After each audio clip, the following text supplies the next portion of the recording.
Wyoming Territory. Early spring of 1879, the wind was bitter, the sky low and gray, and the only thing keeping Peter Zane upright in the saddle was the promise of something new waiting at the Cheyenne stage depot. He had paid $5, 5 hard-earned dollars for a bride he had never met. The paper ad had been worn thin by the time he folded it into his coat pocket for the last time. Respectable woman, 21, no family, willing to relocate, knows how to cook, clean, tend a home, will marry upon arrival, $5 for travel fare. He had wired the money a month ago. Then he kept working the land, feeding the livestock, and burying whatever broken part of him still ached from the past 2 winters, one that took his wife, the next that nearly took his farm. He did not expect her to step off the stagecoach looking like that. She wore a brown cotton dress, faded but clean. Her hair was pinned up too tightly, like she was trying to look older than she was, but there was something steady in her eyes, even as she scanned the row of waiting men and found him. "You Peter Zane?" she asked. Her voice was calm, but her hands were clenched at her sides. "I am," he said. "You must be Geneva." She nodded once. "Geneva Vaughn." 2 battered carpetbags sat at her feet. He reached for them, and she let him take them without a word. They made their way to his wagon in silence. He had expected awkwardness. She was a stranger, and he had bought her fare like a man would buy a mule. But it did not feel like that, not when she climbed up beside him with quiet dignity, not when she asked, "How far to your farm?" "About an hour west." She looked out at the plains. "Then we best get going.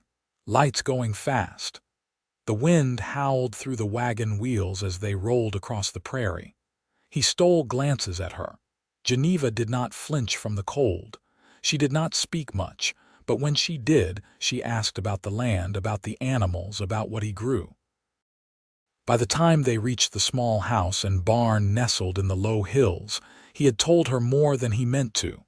About the drought last year, the 2 cows he had buried, the bank letters he had stopped opening. He had not meant to say all that, but her listening made it come out easy. He helped her down from the wagon. "I have a spare room," he said. "You can stay there until we figure it out." She studied him for a moment. Then she said, "You paid $5 for a wife, not a house guest." He blinked. "I did not mean it like, I know," she said. "But I agreed to marry, so let's marry." So they did. Reverend Mallory came out the next morning. Geneva wore the same dress. Peter wore a clean shirt. The ceremony took 10 minutes. No guests, no flowers, just a signature in the church ledger and 2 hands clasped together. After the reverend left, Geneva rolled up her sleeves and asked where he kept the flour. She cooked cornbread and beans that night. He watched her knead the dough like she was pressing something heavy out of her chest. "I am not looking to replace anyone," she said without looking up. "I know you lost someone," he nodded. 2 years ago, her name was Clara." "I am not Clara," Geneva said, "but I do not give up easy." Neither of them said much after that. They ate in silence, but it was not a bad silence. The days passed. Geneva worked harder than he expected. She mended the roof with him, helped birth a calf, even chased off a coyote with a rifle when it got too close to the henhouse. She never talked about where she came from. But sometimes, late at night, he heard her crying softly through the wall. He did not ask. Not yet. Then came the boy. Peter found him near the edge of the north pasture, barefoot, coat torn, holding the hand of a girl even smaller than him. The boy looked about 8. The girl maybe 5. They were cold, hungry, and silent. Peter crouched down. "Where are your folks?" The boy's chin lifted. "Gone." Peter looked at the girl. Her lips were blue. He brought them inside. Geneva wrapped the girl in a quilt and set her by the fire. She did not ask questions either. She just fed them soup and rubbed warmth back into their hands. Later that night, the boy finally spoke. "My name's Henry," he said. "That's my sister Hope." Peter leaned against the kitchen counter. You two alone? Henry nodded. Pa left last summer, said he'd send for us. Never did. Ma got sick. We buried her 3 weeks ago. Geneva sucked in a breath. You walked all the way here? Peter asked. Henry nodded again. We were trying to get to Casper, heard there was work, but Hope got tired. Then we saw your barn. Peter looked at Geneva. She looked back. She said, they can stay. He did not argue. That night, Geneva tucked Hope into the same bed she had cried in. She stayed with her until the little girl slept. Then she joined Peter by the fire. I was not abandoned, she said. He turned to her. I left, she said simply. My father drank. My mother begged me to run before he sold me off to a man twice my age, so I ran. Peter said nothing. I sent money when I could, but they stopped answering. He reached across the space between them and took her hand. She let him. I never thought I would get married, she said. Not like this. Peter gave her hand a gentle squeeze. Me neither, he said. Outside, the wind had eased. Snow clung to the fence posts like it was too tired to keep falling. Inside, Geneva leaned her head against his shoulder. He did not move away. Her hand stayed in his. And for the first time in years, the quiet in the house did not feel like a weight pressing down. It felt like a promise. The frost let go of the ground by mid-April, and with it came the work that could not wait another week. Peter hitched the mule at first light, and Geneva was already out in the yard, sleeves rolled, braiding Hope's hair into 2 uneven plaits. Henry stood near the barn, holding a feed bucket with both hands like he wasn't sure how to set it down without being told. Geneva didn't look toward Peter, only called over her shoulder, I'll take the south field with the boy. You need the north side turned first, he nodded once. North's ready. She turned back to Hope. Stay near the house. If you see anything that don't belong out here, you come get me. Hope gave a solemn nod, arms tucked around the rag doll Geneva had sewn from a flour sack and scraps. Peter watched Geneva lead Henry toward the lower field where the ground curled closer to the creek. The boy walked stiff, but he followed without dragging his feet. When they disappeared behind the slope, Peter turned toward the north field where the soil had dried just enough to break. By noon, the sun bore down harder than it had any day that spring. Peter wiped sweat from his brow with the back of his wrist and leaned into the plow again. The mule groaned, steady and patient. The furrows came up clean. He didn't see Geneva again until dusk. She returned with dust on her face and mud clinging to the hem of her skirt. Henry trailed behind, his shirt stained and a quiet pride in the way he carried the hoe over his shoulder. Peter offered a shallow basin of water, and Geneva took it without a word, rinsing her hands and face before passing it to the boy. The only sound between them was the creak of the barn door swinging shut. At supper, Peter noticed Henry sitting a little straighter, his spoon steady in hand. Geneva dished bread onto each plate and sat without touching her own until both children were eating. Peter cut his meat with care. He did all right. Geneva didn't look up. He's got a steady hand, and he listens. Henry's eyes flicked between them, but he stayed quiet. After the meal, Peter stepped out to check the fence line on the east side, where the wind had knocked some posts loose during the last squall. He took the lantern, but didn't light it until he reached the far corner where the shadows swallowed the horizon. He heard her boots on the grass before he saw her. Geneva approached slow, her arms crossed against the chill, not intruding. "Fence holding up?" she asked. "Mostly." "Needs a few rails reset." She leaned against the post beside him. "You always work this late," he shrugged. "Land don't care what time it is." They stood quiet a while, the lantern glow painting their boots in gold. She shifted her weight. "I was thinking, we could trade off days. One of us works the field, the other stays close with the kids." Peter ran a hand down his jaw. "You figure they'll stay long? I don't think they have anywhere else." He nodded slowly. "All right." The silence between them was heavier than usual but not strained. Finally, she asked, "Did you love her?" He didn't pretend not to understand. He kept his eyes on the fence rail. "Yeah, I did. You miss her every day." He was quiet a long time. Then, "Not every day anymore." She didn't press. When they walked back, she didn't keep distance between them like before. Her shoulder brushed his once, just enough to notice. The next morning she rose before him. He found her outside, sleeves rolled again, face turned toward the sun that hadn't yet cleared the trees. Henry was splitting kindling nearby, and Hope sat on the porch steps drawing shapes in the dirt with a stick. Peter didn't say anything. He just watched her for a moment, the way she tilted her head to listen to a bird call, the way she pressed her palm flat against her apron as if steadying herself before the day began. Later that week, she brought home a hen from the trading post, paid for with 2 jars of apple preserves she'd made from the last of the cellar stores. She handed it to Peter without ceremony. "She'll lay if we feed her right." He built a coop that afternoon.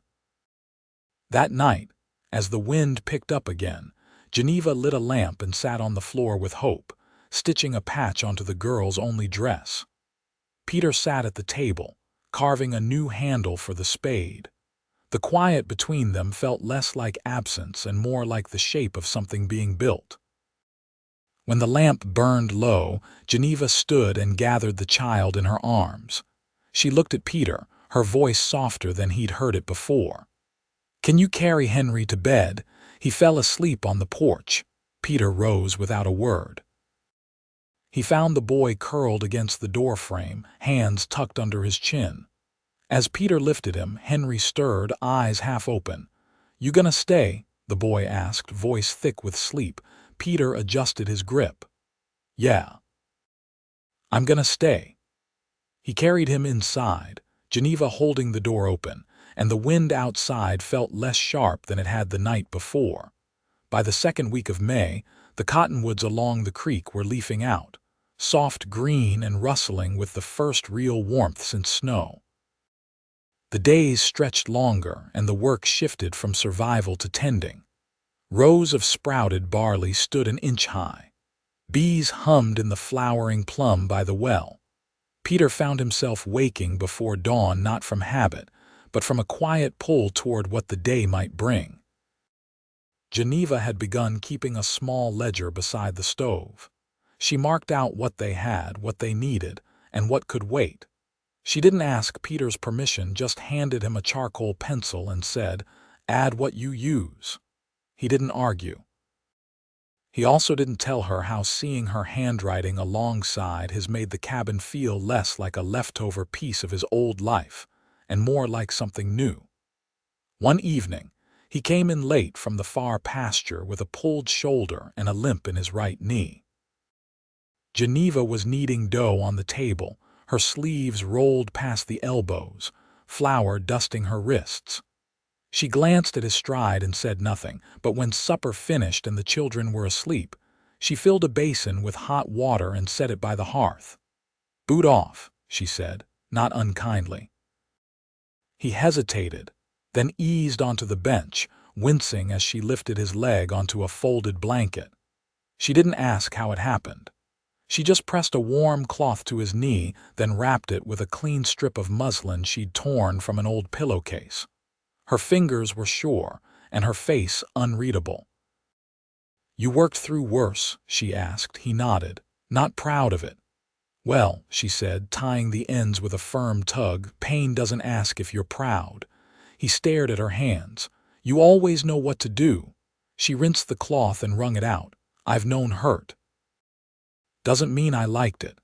She didn't look at him when she said it, but he saw the tight line in her jaw. Peter leaned forward. "I never asked why you chose Wyoming." She dipped the cloth one more time, folding it carefully. "Because I didn't know anyone here." That felt like a clean place to begin. That night, he didn't sleep in the cold room near the barn. Geneva didn't ask him to stay in the main cabin either. She just left a folded blanket at the foot of the second bed, and when he limped in, she was already under the coverlet, her back to the wall, steady breathing filling the space. He laid down without a word. The quiet between them felt like understanding. The next morning, Peter found Henry at the edge of the field, holding a crooked fishing rod fashioned from a stripped willow branch and some twine from the shed. "Where'd you get that idea?" Peter asked, crouching beside him. "Hope said she missed fish," Henry mumbled. "So I figured I'd try." Peter studied the boy's face. "Creek runs better after rain. You wait a few days, I'll show you the spot where they bite." Henry nodded, face unreadable. Peter added, "You did good trying." "That matters." Later that week, Geneva returned from the trading post with a bolt of homespun, a packet of seeds, and a folded letter tucked into the waist of her skirt. She handed Peter the supplies, then stood with the letter in her hand, unread. He watched her, then asked, "You expecting something?" She shook her head. "No return address."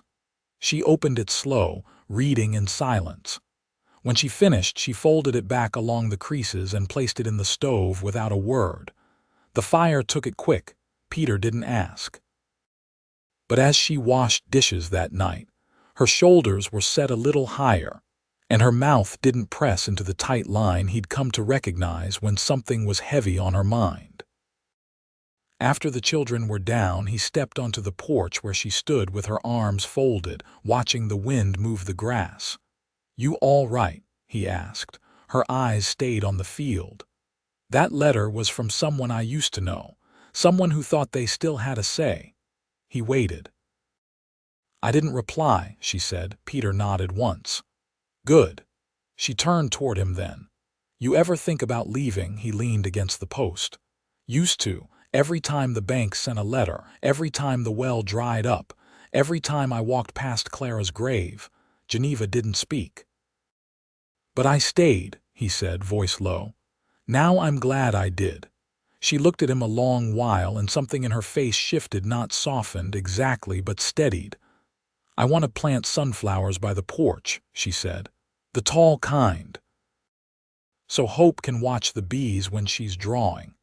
Peter smiled just a little. "You've got the seeds. They're in the ledger."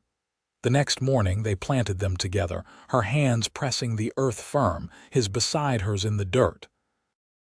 Neither of them said much, but when the last seed was covered, she looked up at him, and he saw it in her eyes. She hadn't just come to Wyoming to start over. She'd come to stay. The barn roof leaked during the first June storm, and Peter found Geneva already inside by the time he got there, standing on a stool with a length of canvas in her hands. Rain pattered through the hole above, soaking the hay below. "You'll break your neck," he said, striding across the floor. She looked down at him with dry steadiness. "Then catch me if I fall." He did.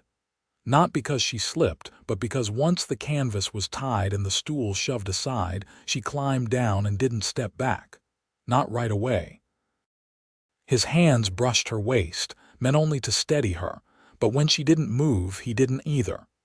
Her eyes lingered too long on his, and that quiet that had hung between them for weeks, neither empty nor cold, shifted again. "You ever think about what comes next?" she asked, voice low, not hesitant. "I do," he said. "More than I used to." She nodded once, then walked past him, brushing the damp from her skirt.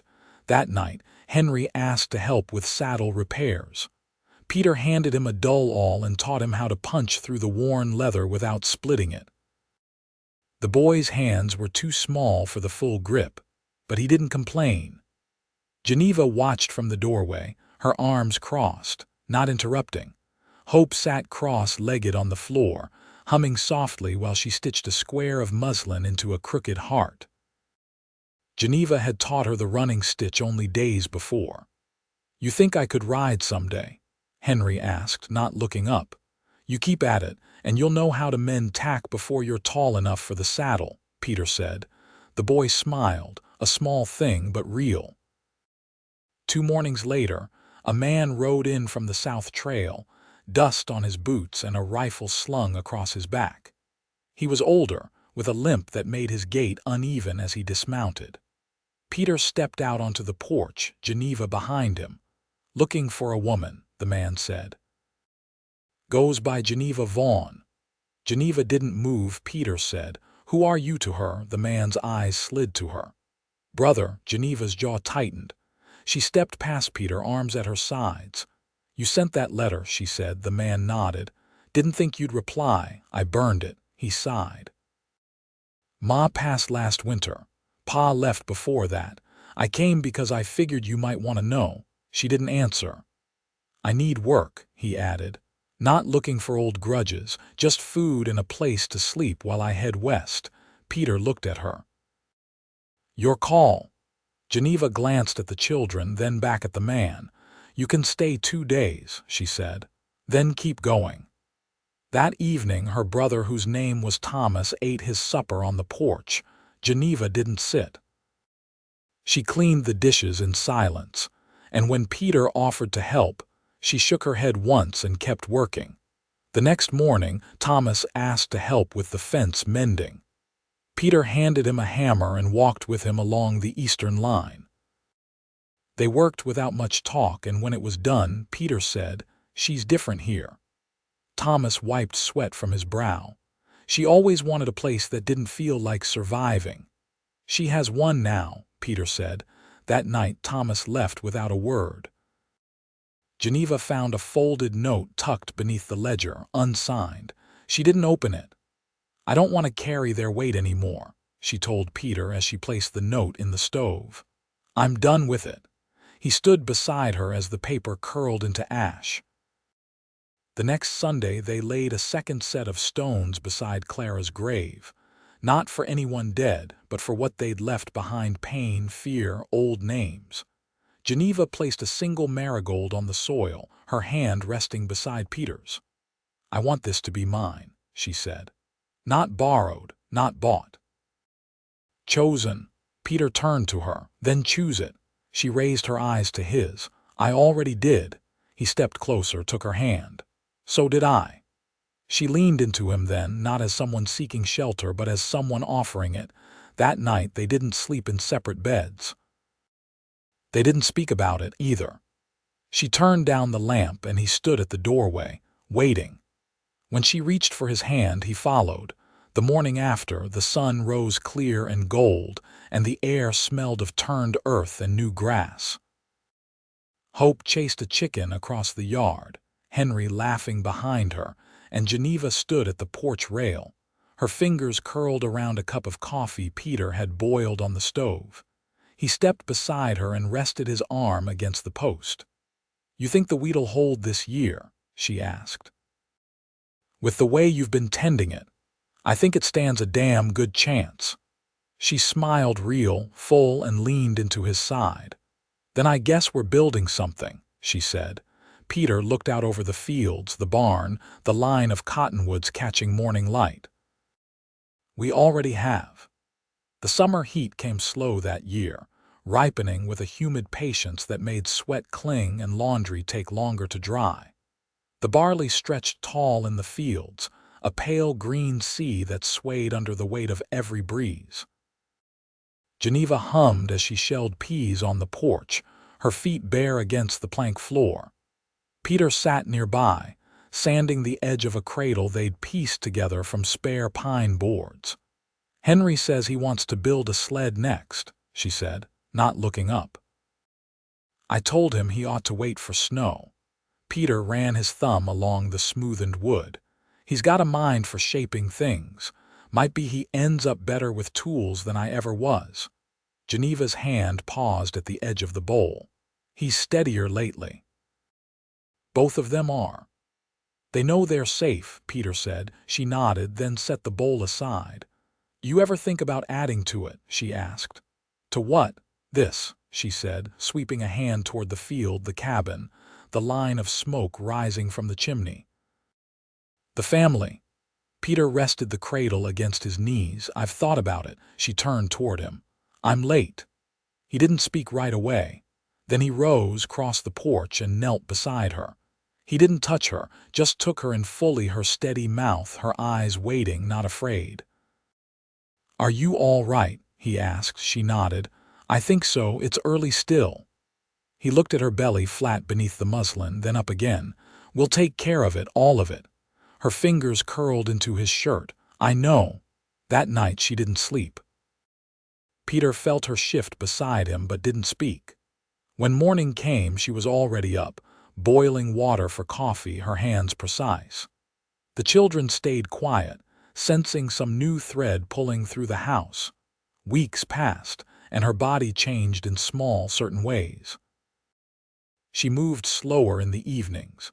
She no longer rode out to the far pasture. Henry took up the heavier tasks without being asked. Hope started placing wildflowers on the windowsill each morning, sometimes dandelions, sometimes something she'd made from twine and grass. One morning, Peter found Geneva in the garden, leaning against the bean trellis, her eyes closed, face turned toward the sun. "You all right standing?" he asked. "Just tired," she said, opening her eyes. "But it's a good tired." He reached for her hand. "Come sit. I'll finish picking." She let him lead her to the shade, where Henry and Hope were mending a torn quilt. Geneva watched them, her hand resting lightly against her stomach. "I used to think peace was something people found once everything else was over," she said. "But I think maybe it's something you build little by little." Peter crouched beside her, brushing dirt from her heel. "We've built it, together." That night they sat by the fire after the children were asleep. Peter handed her a folded square of paper. She opened it carefully. "I asked the Reverend to file it last time I was in town," he said. "It's official now, you're on the deed." Her eyes lifted. "You didn't have to. I wanted to. It's yours same as mine." She folded the paper again, slid it into her apron. "Then we'll keep it safe." The days slipped into harvest. Geneva's belly grew round beneath her dresses. She no longer climbed the porch steps without Peter's hand at her elbow. Hope began sleeping beside her some nights, curled under her arm like a pup. Henry took over the morning chores before dawn. On a still October night, the baby came. Peter boiled water, stripped the bed, and kept the fire lit. Geneva labored without complaint, her breath sharp and fast. When the cry finally came, it was thin and strong. A boy, red-faced and furious about the world. Peter held him first only for a moment, then laid him against Geneva's chest. She didn't speak, but her hands curled instinctively around the child and her tears slipped without sound. They named him Elias. Weeks passed, and the air turned crisp. The barley was long cut, stacked in sheaves against the barn. Geneva stayed inside more, nursing with a patient rhythm, her hair always half loose by evening. Peter carved a second cradle for the main room. One Hope took to decorating with pressed flowers. One afternoon, Geneva stepped outside with Elias wrapped tight against her chest. Peter was stacking wood near the shed. She watched him a long moment before walking over. "I used to think I'd always be alone," she said. Peter leaned the axe against the wall. "You're not," he said. She looked down at Elias. "I know, but I need you to know something." He waited. "I didn't come here to be saved. I came because I was strong enough to start again. But what we have now, it's not just surviving, it's grace." He stepped close, brushing a strand of hair from her cheek. "You gave me that too." She leaned her head to his chest, the baby between them, soft and sleeping. That winter, the snow came late. Henry built his sled. Hope took to reading aloud by the fire. Geneva stitched a new quilt, each patch a piece of fabric from their first year together, the hem of her wedding dress, an old shirt of Peter's, the sleeve from Henry's first winter coat. Their days settled into stillness, into warmth. Years passed. Elias learned to walk, then run. Henry grew tall, his hands rough from the same tools Peter once used alone. Hope became a painter, her fingers always smudged with color, her voice steady and kind like Geneva's. One spring morning, Geneva and Peter stood at the edge of the field, watching the barley wave green again. She reached for his hand, smile soft. "We did it." He kissed her temple. "We're still doing it." She turned to him fully then. "You're the first place I ever belonged." And he answered without hesitation. "You're the only home I ever needed."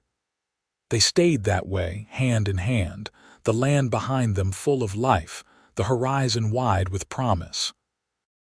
The wind carried only the sound of birds, the creak of wood, and the laughter of children growing up in a house built not from stone or timber, but from trust and time and chosen love. And they were happy. Every day.